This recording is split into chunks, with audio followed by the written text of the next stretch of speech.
بسم اللہ الرحمن الرحیم۔ السلام علیکم ناظرین، کمنٹس میں لوگ پوچھتے ہیں کہ میرے والد ہارون رشید صاحب کہاں ہیں، ان کی کچھ طبیعت اتنی اچھی نہیں ہے، وہ ابھی کچھ دن شاید ریسٹ کرنا چاہ رہے ہیں، لیکن شاید وہ ویلاگ شام کو بنا بھی لیں، ابھی کنفرم نہیں ہے۔ میں فیصل وافدہ صاحب نے کہا ہے کہ تحریک انصاف جو ہے وہ MQM پاکستان کی طرح ٹوٹ کر ختم ہو چکی ہے، اس کے بارے میں کچھ کہنا چاہتا ہوں۔ فیصل وافدہ صاحب فرماتے ہیں کہ PTI ہم تھے، فواد چودھری PTI تھا، عمران اسماعیل PTI تھا اور میں فیصل وافدہ PTI تھا۔ بات یہ ہے کہ فواد چودھری صاحب تو کبھی کسی کے ساتھ مخلص تھے ہی نہیں، اور فیصل وافدہ صاحب جس خوش دلی کے ساتھ طاقتور طبقات کے دستے راست بن گئے ہیں، وہ بھی عمران خان صاحب کے ساتھ کبھی مخلص نہیں تھے۔ آدمی کا پتہ اس وقت چلتا ہے جب مشکل وقت آئے۔ چوری کھانے والے مجنوں تو آپ کو ہر جگہ کثرت سے مل جاتے ہیں۔ امیر المومنین حضرت علی ابن ابی طالب کرم اللہ وجہہ نے ارشاد فرمایا تھا کہ جو آسانی سے تمہارا ساتھ چھوڑ جائے تو در حقیقت وہ تمہارا کبھی تھا ہی نہیں۔ سوال یہ ہے کہ PTI اگر ختم ہو چکی ہے تو فیصل وافدہ کے ہینڈلرز کو پریشانی کس بات کی ہے؟ تحریک انصاف اگر ختم ہو چکی ہے تو تمام تر دھاندلی اور فسطائیت کے باوجود ایک صوبے میں اس کی حکومت کیسے بن گئی؟ MQM یا الطاف حسین سے PTI اور عمران خان کا کیا موازنہ؟ الطاف حسین تو بیرون ملک چلے گئے تھے مشکل حالات میں۔ الطاف حسین پیشہ ور قاتلوں کی ایک فوج کے ذریعے کراچی پہ حکومت کر رہے تھے۔ عمران خان نے کون سا قتل کروایا ہے؟ الطاف حسین سے لوگوں کی ایک بڑی تعداد نفرت کرتی تھی، ان کی فسطائیت کی وجہ سے۔ عمران خان سے لوگ محبت کرتے ہیں۔ عمران خان نے شوکت خانم نمل یونیورسٹی بنائی اور ورلڈ کپ جیتا۔ الطاف حسین نے ایسا کون سا کارنامہ سر انجام دیا تھا؟ الطاف حسین تو لسانیت کا ایک استعارہ تھے، پنجابیوں اور سندھیوں کے وہ مخالف تھے، صرف اردو سپیکنگ کمیونٹی کے ایک مختصر سے حصے کے وہ لیڈر تھے۔ عمران خان تو لسانیت سے بہت اوپر کھڑا ہے۔ سب سے اہم سوال یہ ہے کہ تحریک انصاف اگر ختم ہو چکی ہے تو اب ملک ریاض کا پیچھا کیوں کیا جا رہا ہے؟ ملک ریاض کا پیچھا تو اسی لیے کیا جا رہا ہے نا کہ وہ عمران خان کے خاتمے میں طاقتور طبقات کا ساتھ نہیں دے رہے۔ پاکستانی تاریخ کی بدترین فسطائیت کی گئی جب الیکشن سے پہلے تحریک انصاف کے لیڈر سے پارٹی چھڑائی گئی اور انہیں استحکام پاکستان پارٹی میں شامل کرایا گیا۔ اس میں PTI کے ایسے اراکین بھی تھے جو عمران خان کا ساتھ چھوڑتے ہوئے رو پڑے۔ اس سے زیادہ رفتار سے اب اس جماعت سے لا تعلقی کا اظہار کر رہے ہیں۔ 9 مئی کے واقعات کے بعد ہر ابھرتے دن ایک کے بعد ایک رہنما عمران خان سے راہیں جدا اور پارٹی چھوڑنے کا اعلان کر رہا۔ اب PTI چھوڑنے والوں کی الگ الگ کیٹیگریز ہیں۔ کوئی شیریں مزاری کی طرح اپنی خراب صحت کی وجہ سے دباؤ برداشت نہ کر سکا اور الگ ہو کر خاموش بیٹھ گیا۔ یاسمین راشد ہیں جنہوں نے وفا کی ایک عظیم مثال قائم کر دی مگر ساتھ چھوڑنے سے انکار کر دیا۔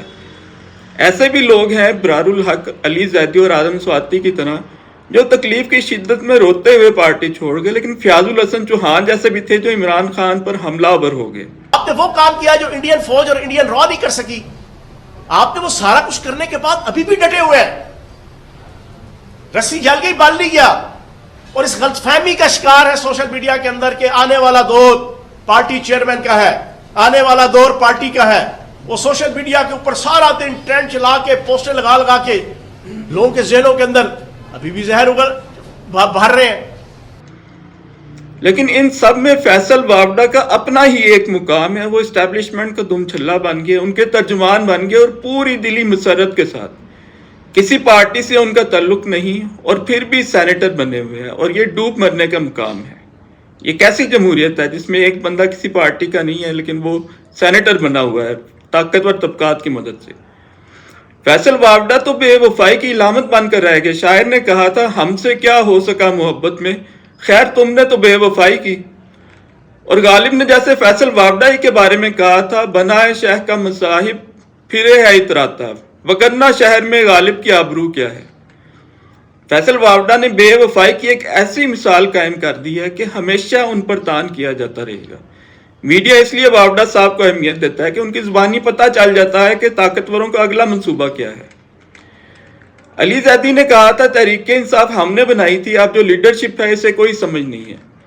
بات یہ ہے کہ جب آپ تکلیف برداشت ہی نہیں کر سکے تو آپ کاہے کے لیڈر؟ فواد چودھری تو خیر کبھی مخلص تھے ہی نہیں، لیکن عمران خان کے دشمن کے ساتھ نہیں ملے۔ فیصل وافدہ تو دشمن کا ہرابل دستہ بن گئے۔ اس کے بعد بھی عمران خان سے اخلاص کا دعویٰ، وہی بات ہوگی کہ رند کے رند رہے ہاتھ سے جنت نہ گئی۔ لیکن یہ بات 100% غلط ہے کہ تحریک انصاف ختم ہو چکی ہے ایم کیو ایم کی طرح۔ تحریک انصاف بلکہ عمران خان اس وقت کی سب سے بڑی سچائی ہے۔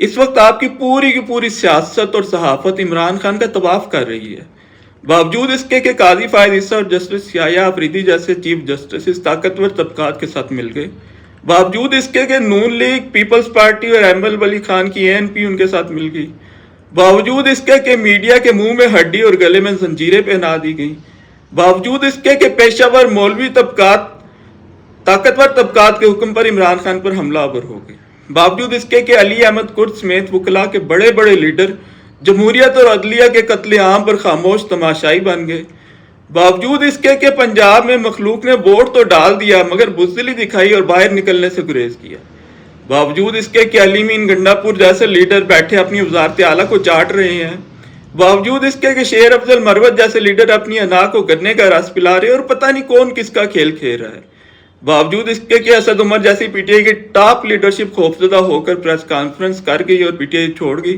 PTI ختم نہیں ہو سکی۔ یہ جو فیصل وابڈہ کہہ رہے ہیں نا کہ تحریک انصاف ختم ہو گئی ہے، یہ در حقیقت اپنے آپ کو یقین دلا رہے ہیں اور اسٹیبلشمنٹ کا دل بہلا رہے ہیں۔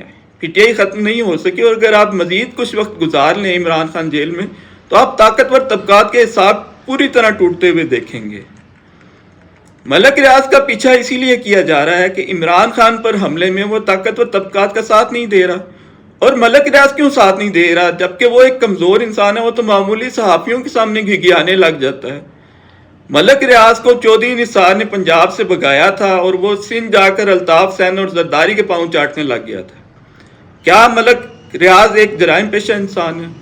یقیناً ملک ریاض جرائم پیشہ ہے۔ زمینوں پر قبضے سمیت ہر جرم اس نے کر رکھا ہے، ہر مالی جرم اس نے کر رکھا ہے۔ زرداری سے لے کر شریف خاندان اور شریف خاندان سے لے کر الطاف حسین اور طاقتور طبقات تک ہر بندے کو اس نے خرید رکھا ہے۔ طاقتور طبقات کو زمینوں کا کاروبار کرنا اسی نے سکھایا ہے۔ ملک ریاض کا اصل ٹیلنٹ یہ ہے کہ انسانوں کو کرپٹ کرنے کی وہ شیطان جتنی صلاحیت رکھتا ہے، اور انسانوں کی قیمت لگانے میں وہ اپنا ثانی نہیں رکھتا، لیکن طاقتور طبقات کو اس کے ان کاموں پر کوئی اعتراض نہیں ہے۔ ان کاموں میں تو وہ اس کے پارٹنر ہیں۔ اعتراض صرف یہ ہے کہ وہ عمران خان کے خاتمے میں ان کا ہاتھ کیوں نہیں بٹا رہا، اور یہ سوال واقعی بڑا اہم ہے کہ ملک ریاض کیوں نہیں مان رہا۔ چلیں میرا آپ سے سوال ہے کہ ملک ریاض کیوں نہیں مان رہا، آپ اپنے ذہن پر زور ڈالیں۔ وجہ صرف اور صرف یہ ہے کہ ملک ریاض بڑا شاطر انسان ہے۔ علیم خان اس کے سامنے کچھ نہیں ہے جو کھل کر عمران خان پر حملہ آور ہو گیا اور سمجھ رہا تھا کہ عمران خان ختم ہو جائے گا۔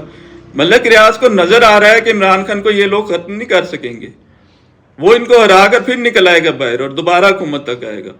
باقی ایکچولی ہوتا کیا ہے وہ تو صرف اللہ کی ذات ہی جانتی ہے۔ تو جس کی حکومت آتی ہوئی نظر آ رہی ہے اس سے کون سا کاروباری آدمی دشمنی مول لے سکتا ہے؟ ملک ریاض کا موقف صرف ایک ہے کہ پیسہ چاہیے تو اپنا منہ کھولو، میں ہڈی ڈال دیتا ہوں۔ ان کو ہڈی کھلائے گا تو اسے اپنے حصے کا گوشت ملے گا۔ ابھی حسن نواز کے منہ میں 9 ارب کی ہڈی ڈالی ہے نا، جو 9 ارب کا فلیٹ اس نے 18 ارب میں لندن میں خریدا ہے اس سے، لیکن مستقبل کے حکمران سے وہ دشمنی کیوں مول لے؟ اس نے اور اس کی اولاد نے پاکستان نے کاروبار نہیں کرنا؟ ملک ریاض کو نظر نہیں آ رہا کہ قاضی فائز عیسیٰ کل تک عمران خان پر حملہ کرنے والوں میں سر فہرست تھا، آج وہ تحلیل ہو چکا ہے۔ قمر باجوہ تحلیل ہو چکا ہے، نواز شریف تحلیل ہو چکا ہے، اس لیے کہ قمر باجوہ سے پلیٹلیٹس کی رپورٹ بنوا کر میاں صاحب لندن بھاگ گئے تھے۔ رہے مریم نواز اور شہباز شریف تو وہ مزاحیہ شخصیات بن چکی ہیں۔ اسی طرح باقیوں نے بھی تحلیل ہو جانا ہے۔ عمران خان نہیں ابھی تحلیل ہو رہا، اور عمران خان کیوں تحلیل نہیں ہو رہا؟ اس لیے کہ وہ تکلیف برداشت کر رہا ہے، بیوی پر حملے کر کے اسے ستایا گیا، جیل برداشت کر رہا ہے۔ تو بھائی عظمت تو تکلیف برداشت کرنے والوں ہی کو ملتی ہے نا۔ فیصل وابڈہ جیسوں کو تو صرف 4 دن کی اہمیت مل سکتی ہے، 4 دن کی چاندنی، پھر وہی اندھیری رات، اس کے بعد وہ عوام میں نکلنے کے قابل بھی نہیں رہیں گے۔